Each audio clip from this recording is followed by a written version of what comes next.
Riding on a high of inspiration from the PodGo's ultimate Cali, Texas Channel 2 preset, I ported this over to the Helix. In addition to great tone, I've also turned the Helix into a stage production powerhouse capable of sending discrete audio outputs of click and cues to the in-ear monitoring system and stereo drum tracks to the front of house system. I'm calling this preset WL-Ch2 Command. Stand by. Wait, wrong! I pressed the record button. Did I do anything to my tracks? Okay, here we go!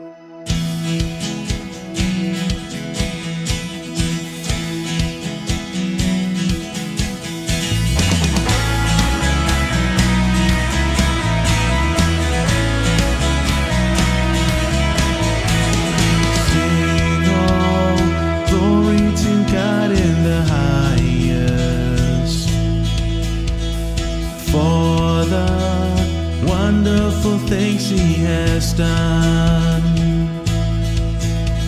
For He so loved the world that He gave us His only begotten dear Son.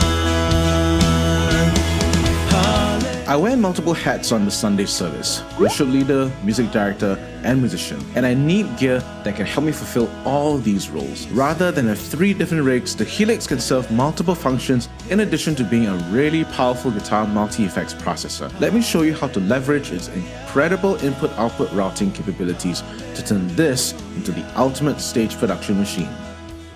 Let's start by porting over my Ultima preset based on the Cali, Texas Channel 2 from the PodGo. By utilizing snapshot functionality, we don't need to stack multiple overdrives or have complex amp switching to have the spectrum of Fender, Vox, and Marshall tones. We don't even need a dual cab, which will leave us with a lot of leftover DSP for extra effects and to process additional inputs and outputs. As you can see, it's a fairly simple linear rig from input to output, no need for split paths, and we still have great tone. Here's where we'll start to split the signal paths, but make them discrete from the main guitar path. Let's start with path 1. Add an extra block. It can be anything, but for the sake of demonstration, I'll use a mono deluxe compressor block. Now, drag that down to create a split path and then click and drag the split points to the extreme sides to create a discrete parallel signal path. You can now specify the input and output of this path, which is processed separately from your main guitar path. I'm going to use this path to send click and cue tracks from Ableton. By the way, it really doesn't matter which DAW you use as long as you know how to specify the track outputs. Now, my church uses the Live Mix IEM system, which has an aux in at the IEM station, which I use to send cues and click tracks to the team. Specify USB 3.4 as the input and send 1.2 as the output. Now the Helix will accept audio input from Ableton's USB 3.4 outputs and will connect from send 1.2 to the aux in using a special dual TS to stereo cable. If you have enough DSP, you can populate this signal path with compression and gain to suit how hot an output you need to send to your IEM station. Pro tip: compression works to ensure that the giant transients of the click don't drown out the relatively non-transient voice cues. Let's look at path 2, which we're going to set up stereo backing track sends to the front of house. Do the same thing of adding an extra block, but make sure it's stereo, otherwise you'll mono-sum your tracks, which won't sound great. Drag that down, create another discrete parallel signal path. Specify USB 5.6 as the input and send 3.4 as the output. Now Helix will accept audio input from Ableton's USB 5.6 outputs and will connect from send 3.4 to the front of house with a very special pedal, the GI Steve from True Joy Devices. It's a passive high-quality stereo line isolator that sends line level signal, and I'm using it as a powerful DI box in this case. The 9V power only comes into play if you're using the headphone output, which I'm not in this case, so it can operate passively. Also, in case you're wary of sending too hot a signal to the board, you can always turn down the output from the extra stereo block. I recommend using a deluxe compressor set to a gentle compression of -18 dB threshold, 2:1 ratio, attack and release of 10 milliseconds and 100 milliseconds respectively, and adjusting the level to taste. 0 dB is a good starting point instead of the default +7 dB, and don't be afraid to cut it down when your sound man requests for it. Now let's go over to Ableton and configure it to use the Helix as a giant USB interface. In System Preferences, make sure the outputs 3, 4, and 5, 6 are enabled as stereo pairs. This will be important for stereo backing tracks, as you don't want Ableton to only send one side of the stereo pair. To minimize CPU usage on slower laptops, you can try disabling inputs, as you only really need to be sending audio out and not recording audio in. Populate your tracks as you need to, and remember to configure the output of the track to 3-4 for the click and cues and 5-6 for the backing tracks. This way, audio is being routed from the laptop into the Helix, which processes them based on your earlier block configuration and sends them out to the sends as we've earlier set up. Pro tip, the reason why I'm considering the GI Steve to be an indispensable part of my loadout is that it has this switch, a ground lift. I know it's nothing new, it's on every DI box, but when you're routing audio back and forth the Helix and the laptop, both connected to power, Helix connected to the front of house and the in-ear monitoring system, there's a lot of places for a ground loop to manifest. Before we go on, if this content is providing you any value, please hit the like button, as it tells me that this information is relevant and useful for you, and YouTube sends this video out to more people. If you're a fellow worship musician on a similar journey of discipleship, please consider subscribing and hitting that bell icon.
Routing click, cues, and stereo tracks is but one application of this routing configuration. It's also possible to route additional instruments with different routing outputs, and I'll share two notable configurations I've set up in addition to the Ableton Tracks rig we've been exploring so far. Firstly, let's address the worship leaders who want to process their vocal microphone as well as play guitar. I'm currently recording the microphone audio right now with an SM57 connected to the Helix, running through the studio preamp, several EQs and compressors to spruce this humble microphone up. I can do this because Snapshots have freed up the signal chain with extra DSP from the microphone signal chain. Helix also has phantom power and a very powerful XLR input preamp that can drive a lot of gain, which is great for a variety of microphones. Secondly, let's address the one-off emergency setup where you've shown up to a venue for an ad hoc worship meeting and you realize that the venue doesn't have enough inputs for your band. This situation did happen to me at a song festival I once played at. My band had 3 guitars, an acoustic and 2 electrics.